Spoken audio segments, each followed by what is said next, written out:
DElEd परीक्षा प्रश्न पत्र 2023 प्रथम सेमेस्टर के सामाजिक अध्ययन के पेपर में आप सभी लोगों का स्वागत।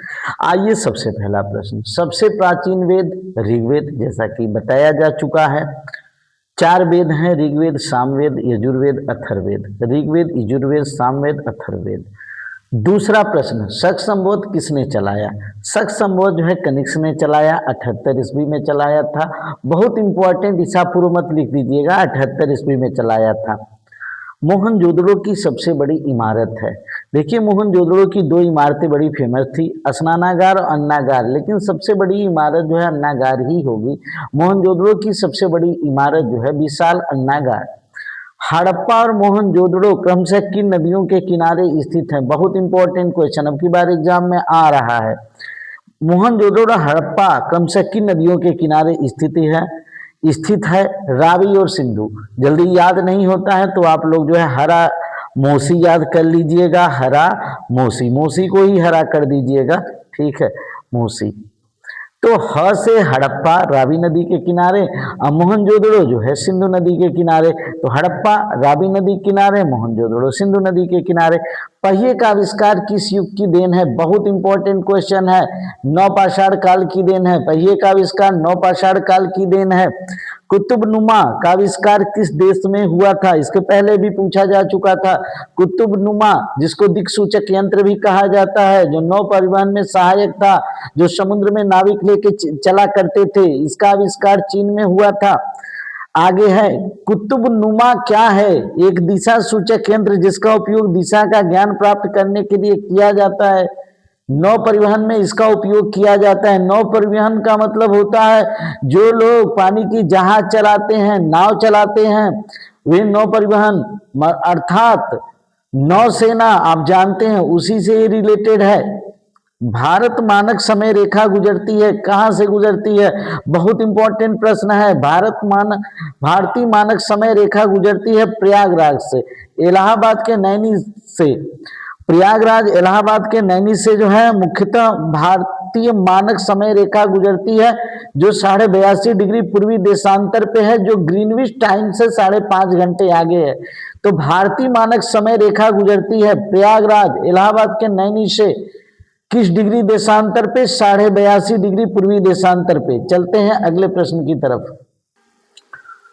अगला और महत्वपूर्ण प्रश्न, नासा का मुख्यालय कहाँ है? बहुत इंपॉर्टेंट है। अमेरिका की अंतरिक्ष एजेंसी है, इसका मुख्यालय वाशिंगटन डीसी यूएसए में है। नासा का मुख्यालय वाशिंगटन डीसी यूएसए में है। पूर्वी घाट तथा पश्चिमी घाट का मिलन स्थल बहुत इंपॉर्टेंट है, नीलगिरी की पहाड़ियां। पूर्वी घाट और पश्चिमी घाट की पहाड़ियों का मिलन स्थल नीलगिरी की पहाड़ियां। नीलगिरी की पहाड़ियां मुख्यतः किस राज्य में है? तो भैया सबसे ज्यादा नीलगिरी की पहाड़ियां तमिलनाडु में है, कर्नाटक, केरल में, लेकिन ये तीनों राज्यों में फैली हुई हैं। पूर्वी घाट और पश्चिमी घाट का मिलन स्थल नीलगिरी की पहाड़ियां। नीलगिरी की पहाड़ियां मुख्यतः जो है तमिलनाडु, कर्नाटक और केरल राज्य में फैली हुई है। अगला प्रश्न बड़ा इंपॉर्टेंट है, ग्रेट रिफ्ट घाटी किस महाद्वीप में है? ग्रेट रिफ्ट घाटी अफ्रीका महाद्वीप में स्थित है। बहुत इंपॉर्टेंट है, आपसे इतना ही पूछा जाएगा, ग्रेट रिफ्ट घाटी किस महाद्वीप में है? आपका आंसर होगा अफ्रीका महाद्वीप में। अफ्रीका और अरब टेक्टोनिक प्लेटों के अलग होने से बनी है, इसे मानव जाति का पालना कहा जाता है। आपके विशेष ज्ञान के लिए है। 16 महाजनपदों की राजधानी से एक प्रश्न जरूर आ रहा है अब की बार के एग्जाम में। अंग की राजधानी चंपा, काशी की राजधानी वाराणसी, वत्स की राजधानी सबसे इंपॉर्टेंट है, वत्स की राजधानी कौशाम्बी, याद कर लीजिएगा। बज्जी की वैशाली, कौशल की श्रावस्ती, मल्ल की कुशीनगर, पंचाल का अहिच्छत्र, चेदी का शक्तिमती, कुरु का इंद्रप्रस्थ, मत्स्य का विराटनगर, कंबोज का हाटक, सुरसेन का मथुरा, गंधार का तक्षशिला, अस्मक का पोतन, दक्षिण भारत में पड़ता है। अस्मक की राजधानी भी पूछी जा सकती है पोतन। गांधार की राजधानी तक्षशिला जो अफगानिस्तान में पड़ेगा। गांधार काबुल अफगानिस्तान में, तक्षशिला मगध की राजधानी ब्रज या राजगृह। अवंती की भी राजधानी बहुत इंपॉर्टेंट है, बिल्कुल परीक्षा में आ सकता है। उज्जैन और महिष्मती तो आप एक बार फिर आइए, 16 महाजनपदों की राजधानी आपके सिलेबस में है। अंग की राजधानी चंपा, भैया चंपा नामक जो है एक कन्या है जिसके सारे अंग बड़े खूबसूरत हैं। काशी की राजधानी वाराणसी, आप याद करने के लिए काशी वाराणसी से संबंध है। वश की राजधानी बको, बको आप याद कर लीजिएगा। कौशाम्बी, ब से बज्जी, ब से वैशाली, कौशल का बार बार पूछा गया एग्जाम में। श्रावस्ती, मल्ल, कुशीनगर, मकू, मकू याद कर लीजिएगा। पांचाल, अहिछत्र, आप ही बताइए द्रौपदी के अगर 5 पति थे तो उसके पास छत्र, एक छत्र साम्राज्य था, याद कर लीजिएगा।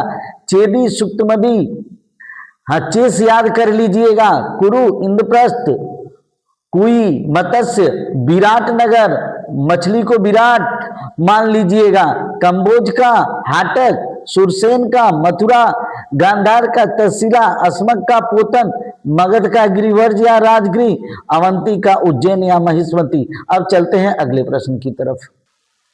भारत की सबसे लंबी तट रेखा वाला राज्य, बहुत इंपॉर्टेंट है। भारत की सबसे लंबी तट रेखा वाला राज्य नक्शे में देख लीजिएगा, गुजरात। दूसरे नंबर पे आंध्रा है, फिर तमिलनाडु है। ग्लोब प्रतिरूप है किसका? पृथ्वी का। रामायण के लेखक, बहुत आसान क्वेश्चन है, आदिकवि महर्षि वाल्मीकि। महाभारत के लेखक महर्षि वेदव्यास, बहुत इंपॉर्टेंट क्वेश्चन है। बौद्ध धर्म के संस्थापक सिद्धार्थ या गौतम बुद्ध, उन्हीं का नाम सिद्धार्थ, बचपन का नाम, बाद में गौतम बुद्ध। परिभ्रमण किसे कहते हैं? पृथ्वी या किसी वस्तु का अपनी धुरी पे घूमना परिभ्रमण कहलाता है। पृथ्वी या किसी वस्तु का अपनी धुरी पे घूमना परिभ्रमण कहलाता है।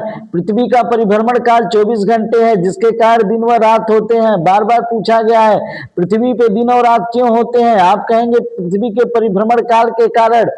पृथ्वी अपने अक्ष पे अपना एक पूरा चक्कर 24 घंटे में पूरा करती है। पृथ्वी या किसी वस्तु का अपनी धुरी पे घूमना परिभ्रमण कहलाता है। आगे वाला प्रश्न, भारत के पड़ोसी देशों के नाम। BCPN MBA, बचपन में MBA हम आपको बताए थे। बांग्लादेश सबसे पहले, सी फॉर चाइना, सबसे बड़ी सीमा बांग्लादेश की, फिर चाइना की, फिर पाकिस्तान की, PN नेपाल की, M म्यांमार की, B से भूटान की, A से अफगानिस्तान की। BCPN MBA, बांग्लादेश, चीन, पाकिस्तान, नेपाल, म्यांमार, भूटान, अफगानिस्तान। जिले का मुख्य अधिकारी कौन कौन है? आप ही बताइए। जिले में जो एक होता है वही मुख्य अधिकारी होता है। जिलाधिकारी प्रशासन संबंधी कार्यों को देखता है। जिला न्यायाधीश न्याय संबंधी कार्यों को देखता है। वरिष्ठ पुलिस अधीक्षक सुरक्षा संबंधी चीजों को देखता है। मुख्य चिकित्सा अधिकारी स्वास्थ्य संबंधी चीजों को देखता है। ये जिले के एक ही पद होते हैं पूरे जिले में। जिलाधिकारी, जिला न्यायाधीश, वरिष्ठ पुलिस अधीक्षक, मुख्य चिकित्सा अधिकारी, जिला बेसिक शिक्षा अधिकारी का भी एक ही पद होता है जो शिक्षा को देखता है। मुख्य विकास अधिकारी डेवलपमेंट को देखता है। जेलर, जिले में मुख्यतः एक ही जेल पाई जाती है जिसका मेन जो है जेलर होता है। तो जिले के मुख्य अधिकारी ये लोग हैं, जिलाधिकारी, जिला न्यायाधीश, वरिष्ठ पुलिस अधीक्षक, मुख्य चिकित्सा अधिकारी, जिला बेसिक शिक्षा अधिकारी, मुख्य विकास अधिकारी और जेलर। चलते हैं अगले प्रश्न की तरफ। कृषि का आरंभ किस काल में हुआ? बहुत इंपॉर्टेंट प्रश्न है। कृषि का आरंभ किस काल में हुआ? तो कृषि का आरंभ नवपाषाण काल में हुआ। बहुत इंपॉर्टेंट प्रश्न है, बार बार पूछा जाता है। नगर निगम, आप जानते हैं उत्तर प्रदेश में 17 नगर निगम है। नगर निगम की आय का मुख्य स्रोत क्या होता है? संपत्ति कर। यह नगर निगम जहां की जनसंख्या लगभग 10 लाख या उससे ऊपर होती है, उसकी भूमि और इमारतों पर लगाया जाने वाला संपत्ति कर नगर निगम की आय का प्रमुख स्रोत है। हड़प्पा सभ्यता के प्रमुख देवी देवता, हड़प्पा सभ्यता के एक देवी एक देवता बड़े फेमस हैं, मातृदेवी और पशुपति या आद्य शिव। इनकी पूजा हड़प्पा वासी करते थे। सिंधु घाटी सभ्यता और वैदिक सभ्यता का अंतर बहुत इंपॉर्टेंट है। सिंधु घाटी सभ्यता एक शहरी सभ्यता थी, एकदम याद कर लीजिएगा, आ रहा है क्वेश्चन। सिंधु घाटी सभ्यता एक शहरी सभ्यता थी, जबकि वैदिक सभ्यता क्या थी? ग्रामीण सभ्यता थी। सिंधु घाटी कांस्ययुगीन सभ्यता थी, कांसे की खोज हुई थी। कांसा, तांबा और टीन को मिला के बनता है। वैदिक सभ्यता, लौह युगीन सभ्यता थी, बहुत इंपॉर्टेंट है। तो सिंधु घाटी सभ्यता एक शहरी सभ्यता थी, अब वैदिक सभ्यता एक ग्रामीण सभ्यता थी। सिंधु घाटी सभ्यता कांस्य युगीन सभ्यता थी, वैदिक सभ्यता लौह युगीन सभ्यता थी। अगला प्रश्न बड़ा इंपॉर्टेंट है, पृथ्वी के किस भाग में सूर्यास्त, सूर्यास्त पेपर में दिया था, नहीं, सूर्यास्त अधिकतम प्राप्त होता है। तो आपको मालूम होना चाहिए उपोष्णकटिबंधीय मरुस्थलों में, उपोष्णकटिबंधीय, आप ही बताइए, उतनी ज्यादा गर्मी नहीं वहां पड़ती है जितनी भूमध्य रेखा, विषुवत रेखा, लेकिन वहां पे बादल छाए रहते हैं, रोज बरसात होती है। उपोष्णकटिबंधीय भले थोड़ा सा दूर अक्षांश पे स्थित है, वहां पे गर्मी उसकी तुलना में कम होती है, लेकिन बादल के न होने के कारण ज्यादा समय तक सूर्य का टेम्परेचर मिलता है। इस नाते इसका आंसर होगा उपोष्णकटिबंधीय मरुस्थल में। विषुवत रेखा को 2 बार काटने वाली नदी याद कर लीजिएगा, कांगो या जहरे नदी। अफ्रीका महाद्वीप में विषुवत रेखा को 2 बार काटने वाली नदी कांगो या जहरे नदी अफ्रीका महाद्वीप में पाई जाती है। चलते हैं अगले प्रश्न की तरफ। मकर रेखा को कौन सी नदी 2 बार काटती है? बहुत इंपॉर्टेंट क्वेश्चन है। मकर रेखा को कौन सी नदी 2 बार काटती है? आप कहेंगे लिम्पोपो नदी। कांगो या जहरे भी अफ्रीका में है जो विषुवत रेखा को काटती है। मकर रेखा को 23.5 डिग्री साउथ कहा जाएगा, 23.5 डिग्री साउथ। और लिम्पोपो नदी अफ्रीका महाद्वीप में है, जबकि कर्क रेखा जो है 23.5 डिग्री नॉर्थ, जो भारत के बीचों बीच से होके जाती है। कौन सी नदी 2 बार काटती है? माही नदी भारत की प्रमुख नदी है। यह कर्क रेखा को 2 बार, इसकी प्रमुखता इसी कारण हो जाती है, कर्क रेखा को 2 बार काटती है। कर्क रेखा, मकर रेखा और भूमध्य रेखा किस महाद्वीप से होके गुजरती है? बहुत इंपॉर्टेंट प्रश्न है। कर्क रेखा, मकर रेखा और भूमध्य रेखा, ये तीनों अक्षांशीय रेखाएं हैं, अफ्रीका महाद्वीप से होकर गुजरती हैं। अगला क्वेश्चन बड़ा इंपॉर्टेंट है, सिकंदर का भारत पे आक्रमण कब हुआ? बताए, आपको याद करना पड़ेगा। 326 ईसा पूर्व में। सिकंदर के आक्रमण के 2 राजनीतिक प्रभाव बहुत इंपॉर्टेंट है, जो पेपर में आ सकता है। सिकंदर के आक्रमण ने भारत के छोटे छोटे राज्यों को कमजोर किया, जिसके फलस्वरूप कौटिल्य चाणक्य के निर्देशन में चंद्रगुप्त मौर्य ने अखिल भारतीय साम्राज्य की स्थापना की। भैया, जब सिकंदर का आक्रमण हुआ तो भारत के छोटे छोटे राज्य कमजोर हो गए, और कौटिल्य चाणक्य ने उस अवसर का लाभ उठाकर चंद्रगुप्त मौर्य की सहायता की और अखिल भारतीय साम्राज्य की स्थापना में उसका महत्वपूर्ण योगदान था। उत्तरी पश्चिमी भारत में जब सिकंदर ने आक्रमण किया तो जो सिकंदर द्वारा विजित प्रदेश थे उसमें यूनानी प्रशासकों या क्षत्रपों की भागीदारी बनी। बाद में चंद्रगुप्त मौर्य ने सेलुकस निक्टेटर को भी हराकर इसको भी अपने साम्राज्य में मिला लिया। यह सिकंदर के आक्रमण के 2 राजनीतिक प्रभाव थे। उत्तरी पश्चिमी भारत में यूनानी प्रशासकों या क्षत्रपों की भागीदारी बनी। क्यों बनी भाई? क्योंकि सिकंदर जो है यूनान का ही रहने वाला था और उसके द्वारा विजित प्रदेशों में यूनानी प्रशासक या क्षत्रप आए। बाद में चंद्रगुप्त मौर्य ने सेल्यूकस निक्टेटर को हरा के, हालांकि सेल्यूकस निक्टेटर के परिवार से उसका वैवाहिक संबंध था, उसको भी हरा के अपने साम्राज्य में मिला लिया। चलते हैं अगले प्रश्न की तरफ। प्राचीन भारत के 2 महाकाव्य बहुत इंपॉर्टेंट है। प्राचीन भारत के 2 महाकाव्य, प्राचीन भारत के 2 प्रसिद्ध महाकाव्य रामायण और महाभारत है। रामायण की रचना महर्षि वाल्मीकि ने की थी, महाभारत की रचना महर्षि वेदव्यास ने की थी। पृथ्वी को हरित ग्रह, ग्रीन प्लेनेट क्यों कहा जाता है? बहुत इंपॉर्टेंट है। पृथ्वी पर प्रचुर मात्रा में पेड़ पौधे, वनस्पति और हरियाली जो इसे हरा रंग देते हैं। पृथ्वी पर प्रचुर मात्रा में पेड़ पौधे पाए जाते हैं, वनस्पतियां पाई जाती हैं, हरियाली पाई जाती है जो पृथ्वी को हरा रंग देती है। इस कारण पृथ्वी पे जीव जंतुओं का अस्तित्व संभव है। यदि पेड़ पौधे वनस्पतियां न रहे तो पृथ्वी पे जीव जंतुओं का अस्तित्व संभव नहीं होगा, इसलिए पृथ्वी को हरित ग्रह या ग्रीन प्लेनेट कहा जाता है। बहुत इंपॉर्टेंट क्वेश्चन है। मौर्य साम्राज्य के पतन के कारण आपको बताना है कि मौर्य साम्राज्य के पतन के कौन कौन से कारण थे। भैया, मौर्य साम्राज्य या कोई भी साम्राज्य जब पतन की तरफ अभिमुख होता है तो सबसे पहला चीज होता है कि उसके उत्तराधिकारी कमजोर होते हैं। पहला लिखेंगे कमजोर उत्तराधिकारी। आर्थिक और प्रशासनिक निर्बलता होती है, बढ़िया तरीके से शासन कार्य नहीं चला पाते हैं, आर्थिक और प्रशासनिक निर्बलता होती है, बाहरी आक्रमण भी राज्य को कमजोर करते हैं। मौर्य साम्राज्य के पतन के कारणों में बाहरी आक्रमण भी था, सामाजिक असंतोष। आप ही बताइए कि अंतिम मौर्य सम्राट बृहदर्थ की हत्या उसके ब्राह्मण सेनापति पुष्यशुंग ने की, तो कहीं ना कहीं तो सामाजिक असंतोष था। इस नाते अंतिम मौर्य सम्राट बृहदर्थ की हत्या उसके सेनापति पुष्यमित्र शुंग ने की और 2 बार अश्वमेध यज्ञ का भी आयोजन पुष्यमित्र शुंग ने किया। चलते हैं अगले प्रश्न की तरफ।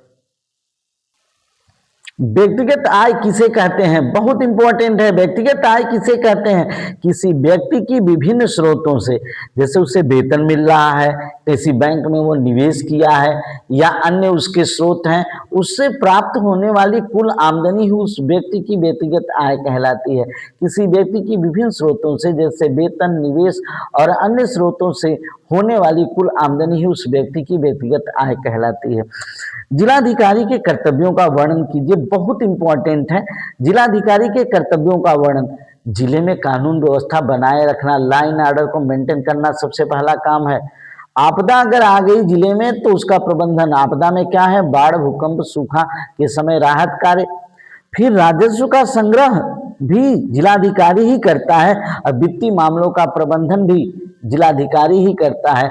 चुनाव का संचालन जिलाधिकारी की सबसे बड़ी जिम्मेदारी होती है और जनता की शिकायतों को सुनकर उनको हल करना भी जिलाधिकारी की सबसे महत्वपूर्ण कार्यों में से एक होता है और सरकारी नीतियों को लागू करना। तो आइए फिर एक बार देख लेते हैं। जिले में कानून व्यवस्था बनाए रखना, आपदा प्रबंधन, बाढ़, भूकंप, सूखा के समय राहत कार्य, राजस्व का संग्रह और वित्तीय मामलों का प्रबंधन, चुनाव का संचालन, जनता की शिकायतों को हल करना, सरकारी नीतियों को लागू करना। चलते हैं अगले प्रश्न की तरफ। अक्षांश और देशांतर रेखाओं में अंतर बहुत इंपॉर्टेंट है। अक्षांश रेखाएं, अक्षांश रेखाएं मैंने आपको पहले भी खींच के बता दिया है। अक्षांश रेखाएं, इसके पहले वाली वीडियो देखिए। अक्षांश रेखाएं पूर्व से पश्चिम की ओर खींची जाती है। अक्षांश रेखाएं कहां से कहां तक खींची जाती हैं भैया? पूर्व से पश्चिम की तरफ खींची जाती हैं। और देशांतर रेखाएं कहां से कहां की तरफ खींची जाती हैं? उत्तर से दक्षिण की तरफ खींची जाती हैं। अक्षांश रेखाएं वृत्ताकार होती हैं भैया, पृथ्वी के चारों तरफ ही खींची जाती हैं, ये वृत्ताकार होती हैं। और देशांतर रेखाएं अर्धवृत्ताकार होती हैं। आपको मालूम होगा कि देशांतर रेखाएं अर्धवृत्ताकार होती हैं। अक्षांश रेखाओं की लंबाई समान नहीं होती है। यहाँ पे देखिए छोटा वृत्त बनेगा, यहाँ पे सबसे बड़ा वृत्त बनेगा और ऊपर जाएंगे तो छोटा वृत्त। अक्षांश रेखाओं की लंबाइयां समान नहीं होती है और देशांतर रेखाएं अर्धवृत्ताकार होती हैं, इस नाते देशांतर रेखाओं की लंबाइयां क्या होती हैं? समान होती हैं। बहुत इंपॉर्टेंट है। अक्षांश रेखाएं भूमध्य रेखा से उत्तर या दक्षिण की कोणीय दूरी को खींची तो जाती हैं पूरब से पश्चिम तक, लेकिन कोणीय दूरी अक्षांश रेखाएं, मेन अक्षांश रेखा भूमध्य रेखा है, विषुवत रेखा है, 0 डिग्री अक्षांश है, वहां से उत्तर या दक्षिण की कोणीय दूरी को बताया जा सकता है। अक्षांश रेखाएं भूमध्य रेखा से उत्तर या दक्षिण की ओर कोणीय दूरी को बताता है। उसी तरह से देशांतर रेखाएं उत्तर दक्षिण में खींची जाती हैं, लेकिन प्रधान देशांतर रेखा ग्रीनविच टाइम है, वहां से पूर्व या पश्चिम की कोणीय दूरी को बताती है देशांतर रेखाएं। तो आपको समझ में आ चुका होगा। अगर नहीं आ रहा है तो एक बार लिख लेंगे, पक्का समझ में आ जाएगा। जीवमंडल बहुत इंपॉर्टेंट है, बहुत इंपॉर्टेंट है। पृथ्वी का वह मंडल जिसमें जैविक घटक, देखिए मैं बता रहा हूं कि सभी जंतु और वनस्पतियों को जैविक घटक कहा जाता है, क्योंकि उसमें जीव होता है, प्राण होता है, जीवन होता है, तथा अजैविक घटक जो जीवन के लिए तो आवश्यक होते हैं लेकिन उसमें जीवन नहीं होता है, जैसे मृदा हो गया, वायु हो गया, जल हो गया, सभी गैसें हो गई, इनमें जीवन नहीं होता है लेकिन जीवन के लिए आवश्यक होती हैं, जो मानव जीवन को, ये जैविक और अजैविक घटक ही मिलकर मानव जीवन को संभव बनाते हैं और यही जीवमंडल कहलाता है, क्योंकि जैविक और जैविक दोनों घटकों का जीवमंडल के लिए होना बहुत महत्वपूर्ण है। यह मंडल महासागरों की गहराइयों से लेकर वायुमंडल की ऊपरी परत तक फैला हुआ है, क्योंकि जीव जंतु और गैसें, मृदा, वायु, जल, ये सारी चीजें कहाँ? महासागर की गहराइयों में देखेंगे, वहां से लेकर वायुमंडल की ऊपरी परत तक देखेंगे, ये फैला हुआ है और इसी में सारे जीव निवास करते हैं। इस नाते जीवमंडल की डिफिनेशन हुए। चलते हैं अगले प्रश्न की तरफ। भारत की प्राकृतिक वनस्पतियों का वर्णन कीजिए। भारत में प्राकृतिक वनस्पतियों को निम्न भागों में बांटा गया है। भारत में प्राकृतिक वनस्पतियों को निम्न भागों में बांटा गया है। उष्णकटिबंधीय सदाबहार वन बहुत इंपॉर्टेंट है, जहाँ भारी वर्षा लगभग 150 सेंटीमीटर से 200 सेंटीमीटर तक होती है। यह मुख्यतः पश्चिमी घाट की जब बात करेंगे तो गुजरात होगा, महाराष्ट्र होगा, गोवा होगा, कर्नाटक होगा, केरल होगा। अंडमान निकोबार द्वीप समूह में पाए जाते हैं। रबर पाया जाएगा, अबनूस, महोगनी, बांस आदि उष्णकटिबंधीय सदाबहार वन के उदाहरण हैं। उष्णकटिबंधीय पर्णपाती वन बहुत इंपॉर्टेंट दूसरा है, जहाँ पे वर्षा 100 सेंटीमीटर से 200 सेंटीमीटर तक पाई जाती है, जहाँ पे वृक्ष अपनी पत्तियां गिरा देते हैं। इस प्रकार के वन उत्तर प्रदेश, मध्य प्रदेश, बिहार, छत्तीसगढ़ आदि प्रदेशों में पाए जाते हैं। साल, सागौन, शीशम, नीम उष्णकटिबंधीय पर्णपाती वनों के उदाहरण हैं, बड़ा इंपॉर्टेंट है। पर्वतीय वन ये वन हिमालय जैसे पहाड़ी क्षेत्रों में पाए जाते हैं। ऊंचाई के साथ वनस्पतियां भी बदलती रहती हैं, जैसे देवदार, पाइन, ओक आदि। मैंग्रोव वनस्पतियां ये समुद्र तटीय प्रदेशों में पाए जाते हैं। इस प्रकार के वन पश्चिमी बंगाल और अंडमान निकोबार द्वीप समूह में भी पाए जाते हैं। सुंदरी हुआ, ताड़ हुआ, नारियल के बीच मैंग्रोव वनस्पतियों में। मैंग्रोव वनस्पतियों में सबसे महत्वपूर्ण जो है आपका क्या होता है, सुंदरी का वृक्ष है। अब आते हैं रेगिस्तानी वन, जहाँ पे अत्यधिक कम अर्थात 75 सेंटीमीटर से कम वर्षा होती है, वहाँ पे रेगिस्तानी वन पाए जाते हैं। बबुल, कैक्टस, नागफनी आदि रेगिस्तानी वन है। तो आप लोगों ने क्या देखा, भारत की प्राकृतिक वनस्पतियों को 5 भागों में बांटा गया। उष्णकटिबंधीय सदाबहार वन जहाँ पे भारी वर्षा होती है, पश्चिमी घाट, अंडमान निकोबार द्वीप समूह, रबर, आबनूस, महोगनी, बांस यहाँ की प्रमुख वनस्पतियां हैं। दूसरे नंबर पे उष्णकटिबंधीय पर्णपाती वन, जहाँ पे 100 सेंटीमीटर से 200 सेंटीमीटर तक वर्षा होती है। उत्तर प्रदेश, बिहार, मध्य प्रदेश, छत्तीसगढ़ में ये वन पाए जाते हैं। साल, सागौन, शीशम, नीम उष्णकटिबंधीय पर्णपाती वन के उदाहरण हैं। ये जो है अपनी पत्तियां गिरा देते हैं। पर्वतीय वन ये वन हिमालय जैसे पहाड़ी क्षेत्रों में पाए जाते हैं। ऊंचाई के साथ वनस्पतियां भी बदलती रहती हैं, देवदार, पाइन, ओक आदि। मैंग्रोव वनस्पतियां समुद्र तटीय प्रदेशों में पाए जाते हैं। इस प्रकार के वन पश्चिम बंगाल, अंडमान निकोबार द्वीप समूह में पाए जाते हैं, जैसे सुंदरी, ताड़ और नारियल आदि। रेगिस्तानी वन जहाँ पे अत्यधिक कम अर्थात 75 सेमी से कम वर्षा पाई जाती है, वहाँ पे रेगिस्तानी वन पाए जाते हैं। बबुल, कैक्टस, नागफनी आदि रेगिस्तानी वन है। चलते हैं अगले प्रश्न की तरफ। नगर निगम की संरचना एवं कार्यों का वर्णन कीजिए, बहुत इंपॉर्टेंट है। नगर निगम मैं आपको बता चुका हूं, जहां पे लगभग 10 लाख की जनसंख्या पाई जाती है, उसको नगर निगम कहते हैं। नगर निगम की संरचना एवं कार्यों का वर्णन। नगर निगम की संरचना में मुख्य रूप से जहाँ पे जनसंख्या 1 लाख से 10 लाख तक पाई जाती है, उसको नगर निगम कहते हैं। नगर निगम की संरचना में मुख्य रूप से परिषद, महापौर, मेयर। पहला चीज परिषद होता है, दूसरा महापौर या मेयर होता है, और तीसरा नगर आयुक्त को सम्मिलित किया जाता है। परिषद में क्या होता है भैया, गांव में भी चुनाव होता है तो प्रत्येक वार्ड में एक निर्वाचक प्रतिनिधि होता है, जिनको जो है उसी तरह से वहाँ नगर निगम में भी वार्ड होते हैं। वार्ड में एक निर्वाचक प्रतिनिधि होता है, जिसे पार्षद कहा जाता है। इसका कार्यकाल 5 वर्ष होता है। और नगर निगम के चुनाव के साथ इसका चुनाव भी होता है। जैसे गांव में वार्ड मेंबर होते हैं, उसी तरह से वार्ड का एक निर्वाचक प्रतिनिधि होता है, उसको पार्षद कहा जाता है। दूसरा महापौर बहुत इंपॉर्टेंट है, नगर निगम का प्रमुख होता है। यह शहर का प्रथम नागरिक होता है। नगर निगम उत्तर प्रदेश में 17 नगर निगम है। इलाहाबाद है, आपका लखनऊ है, गोरखपुर है, फैजाबाद है, जहाँ की जनसंख्या ज़्यादा होती है। यह एक अधिकारी होता है जो परिषद के अधीन कार्य करता है। नगर आयुक्त ये चुना हुआ अधिकारी होता है। नगर निगम के कार्य, उत्तर प्रदेश में 17 नगर निगम हैं। इनके मुख्य कार्य निम्न हैं। सार्वजनिक स्वास्थ्य की देखभाल करना, ये सबसे पहली जिम्मेदारी है, क्योंकि अगर आदमी स्वस्थ रहेगा तभी जो है सारी चीज़ें अच्छी रहेंगी। स्वच्छता, जल और बिजली की आपूर्ति जो है नगर निगम की ही जिम्मेदारी होती है कि नगर में पूरी तरह से स्वच्छता रहे, जल आपूर्ति बनी रहे, बिजली की आपूर्ति रहे। सड़कें और बुनियादी ढांचों का रखरखाव हो, इसके लिए उससे राज्य सरकार से बढ़िया पैसा भी मिलता है। शिक्षा और खेल सुविधाएं प्रदान करना ये नगर निगम की जो है जिम्मेदारी होती है। और शहर की योजना बनाना कि शहर कैसे चलेगा, ये नगर निगम की जिम्मेदारी होती है। तो आप लोगों ने क्या देखा, सार्वजनिक से स्वास्थ्य की देखभाल करना, स्वच्छता, जल और बिजली की आपूर्ति, सड़कें और बुनियादी ढांचे का रखरखाव, शिक्षा एवं खेल सुविधाएं प्रदान करना, शहर की योजना बनाना नगर निगम के मुख्य कार्यों में से एक है। चलते हैं अगले प्रश्न की तरफ। हिमालय को कितने श्रेणियों में बांटा गया, उन श्रेणियों का नाम लिखते हुए हिमालय से होने वाले लाभ बताइए। हिमालय को मुख्यतः 3 समांतर श्रेणियों में बांटा गया, बेटा आप याद कर लीजिएगा। पहला है बृहद हिमालय जिसको हिमाद्री कहते हैं। दूसरा होता है लघु हिमालय जो हिमांचल, जिसको लघु हिमालय या मध्य हिमालय, लघु हिमालय या मध्य हिमालय कहते हैं, लघु हिमालय या मध्य हिमालय होता है। और तीसरा बाह्य हिमालय या शिवालिक श्रेणी होता है। तो सबसे पहले हिमाद्री से होने वाले लाभ को हम बताएं। हिमाद्री मध्य एशिया से आने वाली ठंडी हवाओं को, मध्य एशिया मतलब रूस से आने वाली ठंडी हवाओं को रोककर उत्तरी भारत में समशीतोष्ण जलवायु बनाता है। अगर हिमालय नहीं रहता तो उसके बाद साइबेरिया की ठंडी हवाएं आती हैं और हमारे यहाँ जनजीवन भी नहीं हो पाता उतना बढ़िया तरीके से। यह वन्य जीवों के लिए एक महत्वपूर्ण प्राकृतिक आवास है हिमाद्री। मध्य एशिया से आने वाली ठंडी हवाओं को रोककर उत्तरी भारत में समशीतोष्ण जलवायु बनाता है।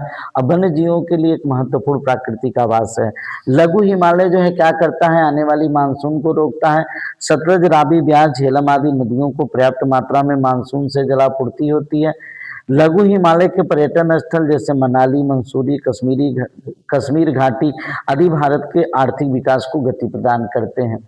शिवालिक या बाह्य हिमालय जैव विविधता, अपनी प्राकृतिक रमणीयता, जल संरक्षण में महत्वपूर्ण भूमिका निभाता है। यहाँ पे पाई जाने वाली घाटियां दून मानव कृषि और मानव आवास के लिए महत्वपूर्ण है। तो एक बार फिर देख लीजिए, हिमालय को मुख्यतः 3 समांतर श्रेणियों में बांटा गया है। पहला बेहतर हिमालय या हिमाद्री, दूसरा लघु हिमालय, हिमांचल या मध्य हिमालय, और तीसरा जो है बाह्य हिमालय या शिवालिक श्रेणी। हिमाद्री का काम क्या होता है, मध्य एशिया से आने वाली ठंडी हवाओं को रोककर उत्तरी भारत में समशीतोष्ण जलवायु बनाता है। यह वन्य जीवों के लिए एक महत्वपूर्ण प्राकृतिक आवास है। लघु हिमालय जो है मानसून को रोकता है। सतलज, रावी, ब्यास, झेलम आदि नदियों को पर्याप्त मात्रा में मानसून से जलापूर्ति होती है। लघु हिमालय के पर्यटन स्थल मनाली, मंसूरी, कश्मीर घाटी भारत के आर्थिक विकास को गति प्रदान करते हैं। शिवालिक श्रेणी या बाह्य हिमालय जैव विविधता, प्राकृतिक रमणीयता, जैव विविधता मतलब जहाँ बहुत सारी वनस्पतियाँ होती हैं, देखने में बड़ा सुंदर लगता है और जल संरक्षण में महत्वपूर्ण भूमिका निभाता है। यहाँ पे पाई जाने वाली घाटियां दून मानव कृषि और मानव आवास के लिए बहुत महत्वपूर्ण है।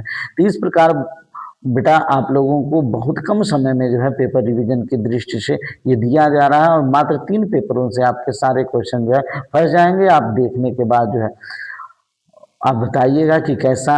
आप हमारे चैनल्स को सब्सक्राइब करें, लाइक करें, शेयर करें। Thanks for watching this video.